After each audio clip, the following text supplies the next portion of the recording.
سال بہت ہی کم بارشیں ہوئی ہیں۔ گزشتہ اگر ہم بات کریں 2024 سے لے کر اب تک بہت ہی کم بارشیں ہوئی ہیں، اور اتنی کم بارشیں ہوئی ہیں کہ اب محکمہ جو موسمیات ہے اس نے بھی الٹیمیٹم جاری کر دیا ہے، اور اس نے بھی خطرے کی گھنٹی بجا دی ہے کہ اب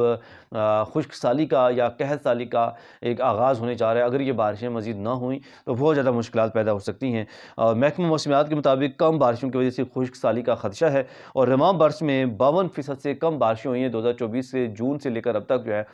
مطلب جتنی بارشیں ہوتی تھیں اس سے 52% کم سطح پر جو ہے وہ بارشیں ہوئی ہیں۔ السلام علیکم ناظرین، آپ دیکھ رہے ہیں آہٹ نیوز چینل اور میں ہوں عرفان امتیاز۔ ناظرین کرام، اس سال بہت ہی کم بارشیں ہوئی ہیں۔ گزشتہ اگر ہم بات کریں 2024 سے لے کر اب تک بہت ہی کم بارشیں ہوئی ہیں، اور اتنی کم بارشیں ہوئی ہیں کہ اب محکمہ جو موسمیات ہے اس نے بھی الٹیمیٹم جاری کر دیا ہے، اور اس نے بھی خطرے کی گھنٹی بجا دی ہے کہ اب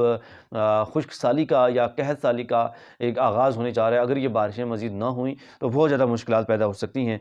محکمہ موسمیات کے مطابق کم بارشوں کی وجہ سے خشک سالی کا خدشہ ہے، اور رواں برس میں 52% سے کم بارشیں ہوئی ہیں 2024 سے جون سے لے کر اب تک جو ہے مطلب جتنی بارشیں ہوتی تھیں اس سے 52% کم سطح پر جو ہے وہ بارشیں ہوئی ہیں۔ اتنی زیادہ کم مقدار میں بارشیں ہوئی ہیں۔ 1 ستمبر 2024 سے 15 جنوری تک 2025 تک جو ہے وہ معمول سے 40% کم بارشیں ہوئی ہیں، جو کہ پہلے بارشیں ہوتی تھیں، اور اتنی کم بارش ہونے کی وجہ سے اب محکمہ موسمیات نے یہ الرٹ جاری کر دیا ہے کہ اب اس بار خشک سالی کا خدشہ جو ہے وہ پایا جا رہا ہے۔ اگر یہ بارشیں نہ ہوئیں تو یہ مشکلات مزید بڑھ سکتی ہیں، اور خشک سالی کے خدشے کی وجہ سے لوگوں کو بہت زیادہ پریشانی کا سامنا کرنا پڑ سکتا ہے، نہ صرف پانی کا بلکہ اس کے ساتھ ساتھ خوراک کے بھی کم ہونے کے چانسز ہیں، جو کہ بہت زیادہ مشکلات پیدا کریں گے لوگوں کے لیے۔ تو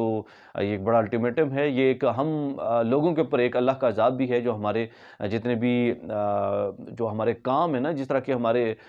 کیا بات کروں کہ جو ڈیلی ویجز پہ ہم جو کچھ کر رہے ہوتے ہیں، ہماری جو جسے کہتے ہیں جو کردار ہے اس پہ اپنے آپ کو جانچنے کی ضرورت ہے، اپنے آپ کو دیکھنے کی ضرورت ہے۔ اگر ہم نے ابھی تک اگر ہم نہیں سنبھلیں گے یا نہیں سنبھلا اپنے آپ کو، تو یقیناً اللہ پاک کی جانب سے پتہ نہیں کس طرح کی اور عذاب جو ہے وہ نازل ہو سکتے ہیں۔ ہمیں چاہیے کہ ہم اللہ کے حضور جو ہے ہر وقت کھڑے رہیں اور ان سے دعا کریں کہ اللہ پاک ہمیں آزمائشوں سے بچا، اور اللہ پاک کے حضور جو ہے وہ بالخصوص جو حقوق العباد ہے نا، ان میں ہم لوگ بہت پیچھے ہو چکے ہیں۔ حقوق العباد پہ بہت زیادہ توجہ دینے کی ضرورت ہے، تاکہ اللہ پاک جو ہے وہ کہتا ہے کہ باقی میں اپنے حقوق پھر بھی معاف کر سکتا ہوں، لیکن جو حقوق العباد ایک کسی دوسرے بندے کے حقوق ہے وہ کبھی معاف نہیں کرے گا۔ تو ان چیزوں کو خصوصی طور پر اس پر عمل درآمد کرنے کی ضرورت ہے، تاکہ ہماری نہ صرف دنیاوی زندگی بلکہ اخروی زندگی بھی جو ہے وہ بہتر ہو سکے۔ اس کے ساتھ اپنی میزبان عرفان امتیاز کو دیجیے اجازت۔ اللہ نے